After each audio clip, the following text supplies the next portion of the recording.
নমস্কার বন্ধুরা, প্রতি বুধবারের মতো এবারেও আমি নিয়ে এসে হাজির হয়েছি সম্পূর্ণ নতুন গল্প পাগলা গণেশ। লেখক শীর্ষেন্দু মুখোপাধ্যায়। মাধ্যাকর্ষণ প্রতিরোধকারী মলম আবিষ্কার হওয়ার পর থেকে পৃথিবীতে নানা রকম উড়ানযন্ত্র আবিষ্কারের একটা খুব হিড়িক পড়ে গেছে। কেউ ডাইনিদের মতো ডান্ডাওয়ালা ঝাঁটার মতো, কেউ নারদের ঢেকির মতো, কেউ কার্পেটের মতো, কেউ কার্তিকের বাহন ময়ূরের মতো উড়ানযন্ত্র আবিষ্কার করে তাতে চড়ে বিষয়কর্মে যাতায়াত করছে। আকাশে তাই সবসময়ই নানা রকম জিনিস উড়তে দেখা যায়, এমনকি কৃত্রিম পাখাওয়ালা মানুষকেও। সালটা ৩৫৮৯। ইতিমধ্যে চাঁদ, মঙ্গল এবং শুক্র গ্রহে মানুষ ল্যাবরেটরি স্থাপন করেছে। সূর্যের আরও ২টি গ্রহ আবিষ্কৃত হয়েছে এবং জানা গেছে আর কোনো গ্রহ নেই।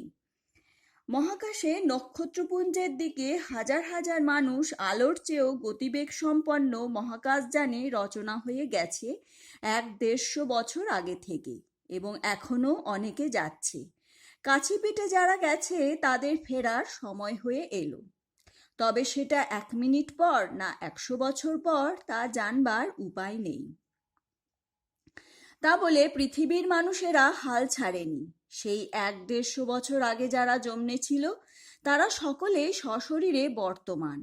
আজকাল পৃথিবীতে মানুষ মরে না। যারা মহাকাশে গেছে তারা ফিরে এসে সেই আমলের লোকেদের দেখতে পাবে। তবে সব মানুষই বেঁচে আছে বলে নতুন মানুষের জন্ম আর হচ্ছে না। গত ১৫০ বছরের মধ্যে কেউ পৃথিবীতে শিশুর কান্না শোনেনি। এদিকে ঘরে ঘরে মানুষ এত বেশি বিজ্ঞান নিয়ে বুঁদ হয়ে আছে যে প্রতি ঘরেই প্রত্যেকেই কোনো না কোনো বিজ্ঞানের বিজ্ঞানী। বিজ্ঞান ছাড়া অন্য কোনো চর্চাই নেই। কবিতা, গান, ছবি আঁকা, কথা সাহিত্য, নাটক, সিনেমা এসব নিয়ে কেউ মাথা ঘামায় না। ওসব অনাবশ্যক ভাবাবেগ কোনো কাজেই লাগে না, খামোখা সময় নষ্ট। খেলাধুলার পাটও চুকে গেছে। অলিম্পিক উঠে গেছে, বিশ্বকাপ বিলুপ্ত। আছে শুধু বিজ্ঞান আর বিজ্ঞান। পূর্ণিমার চাঁদ দেখলে, কোকিলের ডাক শুনলে বা পলাশ ফুল ফুটলে কেউ আর আহা উহু করে না। বর্ষাকালের বৃষ্টি দেখলে কারো মন আর মেদুর হয় না। ওগুলোকে প্রাকৃতিক কার্যকারণ হিসেবেই দেখা হয়। গোলাপ ফুলের সৌন্দর্যের চেয়ে তার অ্যানালিসিসটাই বেশি জরুরি। দয়া, মায়া, করুণা, ভালোবাসা ইত্যাদিরও প্রয়োজন না থাকায় এবং চর্চার অভাবে মানুষের মনে আর ওসবের উদ্রেক হয় না। ব্যতিক্রম অবশ্য ১-৮ জন আছে, যেমন পাগলা গণেশ। পাগলা গণেশের বয়স ২০০ বছর। তার ৫০ বছর বয়সে, অর্থাৎ আজ থেকে ১৫০ বছর আগে মৃত্যুঞ্জয় টনিক আবিষ্কার হয়। গণেশ আর সকলের মতো টনিকটা খেয়েছিল, ফলে তার মৃত্যু বন্ধ হয়ে গেল। ১৫০ বছর আগে যখন সুকুমার শিল্পবিরোধী আন্দোলন শুরু হলো এবং শিল্প, সঙ্গীত, সাহিত্য ইত্যাদির পাট উঠে যেতে লাগলো, তখন গণেশের ব্যাপারটা পছন্দ হয়নি। তাছাড়া বিজ্ঞানের বাড়াবাড়িরও একটা সীমা থাকা দরকার বলে তার মনে হলো। গণেশ অনেক চেষ্টা করে যখন দেখলো কালের চাকার গতি উল্টো দিকে ফেরানো যাবে না, তখন সে সভ্য সমাজ থেকে দূরে থাকার জন্য হিমালয়ের একটি গিরিগুহায় আশ্রয় নিল। তা বলে হিমালয় যে খুব একটা নির্জন জায়গা তা নয়। এভারেস্টে চূড়া ছেঁচে অবজারভেটরি হয়েছে, রূপকুণ্ডে বায়োকেমিস্ট্রির ল্যাবরেটরি, K2, কাঞ্চনজঙ্ঘা, যমুনেত্রী, গঙ্গোত্রী, মানস সরোবর সর্বত্রই নানা ধরনের গবেষণাগার। সমুদ্রের তলাতেও চলছে নানা রকম পরীক্ষা নিরীক্ষা। অর্থাৎ ভূগর্ভে, ভূপৃষ্ঠে এবং অন্তরিক্ষে কোথাও নিপাট নির্জনতা নেই। পৃথিবীর জনসংখ্যা যে খুব বেশি তা নয়, কিন্তু তারা সমস্ত পৃথিবীতে এমনভাবে ছড়িয়ে ছিটিয়ে আছে যে নির্জনতা খুঁজে পাওয়া খুব কঠিন কাজ। এই তো আজ সকাল থেকে গণেশ বসে কবিতা লিখেছে। একটু আগে একটা ঢেঁকি আর একটা ভেলায় চড়ে ২টো লোক এসে বলল, এই যে গণেশবাবু, কি করছেন? কবিতা লিখছি। কবিতা? হো হো হো হো, তাই আপনার কবিতা শুনছেই বা কে আর পড়ছেই বা কে? আকাশ শুনছে, বাতাস শুনছে, প্রকৃতি শুনছে। কবিতার পাতা বাতাসে ভাসিয়ে দিচ্ছি। যদি কেউ কুড়িয়ে পায় আর পড়তে ইচ্ছে হয় তো পড়বে। হো হো হো হো হো। কদিন আগে সন্ধ্যাবেলা গণেশ একদিন গলা ছেড়ে গান গাইছিল। তার গানের গলা বেশ ভালোই।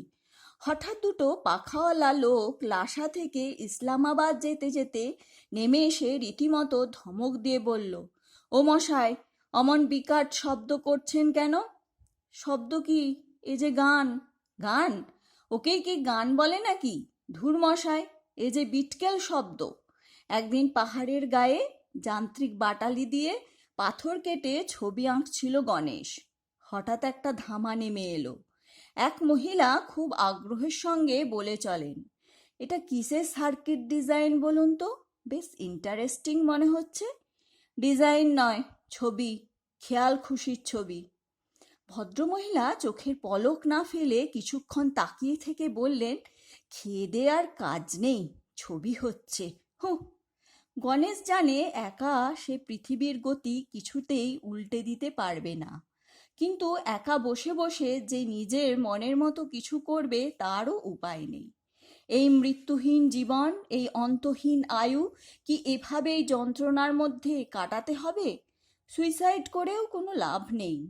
আজকাল মরা মানুষকে বাঁচিয়ে তোলা শক্ত কাজ তো নয়ই, বরং পৃথিবীর জনসংখ্যার ভারসাম্য রাখতে তা করা আবশ্যিক। গণেশের 3 ছেলে 1 মেয়ে।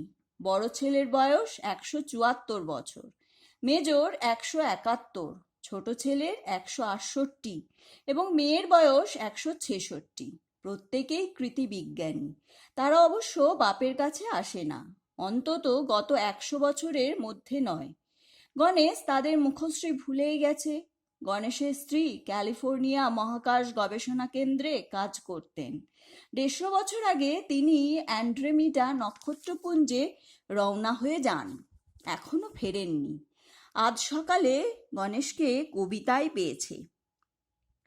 কবিতা লিখছে আর ভাসিয়ে দিচ্ছে বাতাসে।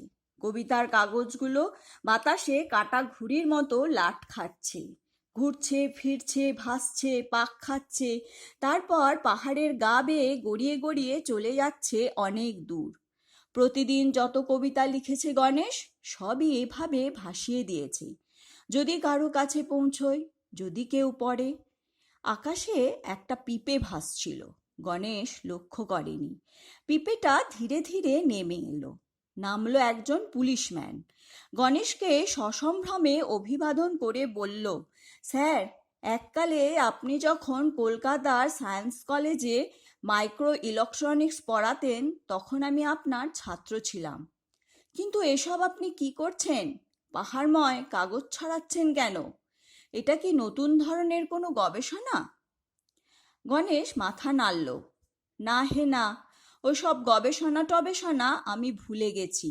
আমি পৃথিবীকে বাঁচানোর চেষ্টা করছি। তার মানে পৃথিবী তো দিব্যি বেঁচে আছে, মরার কোনো লক্ষণই নেই। মরছে, পৃথিবী মরছে, পরে টের পাবে। এ কাগজগুলো কি কোনো প্রেসক্রিপশন, পৃথিবীর বাঁচাবার ওষুধ? ঠিক তাই, ওগুলো কবিতা, তুমি পড়ে দেখতে পারো। লোকটা মাথার হেলমেট খুলে মাথা চুলকে হতভম্বের মতো বলল, কবিতা? হ্যাঁ, কবিতা, পড়ো। লোকটা পায়ের কাছে পড়ে থাকা একটা পাক খাওয়া কাগজ কুড়িয়ে নিয়ে কিছুক্ষণ চেয়ে রইল।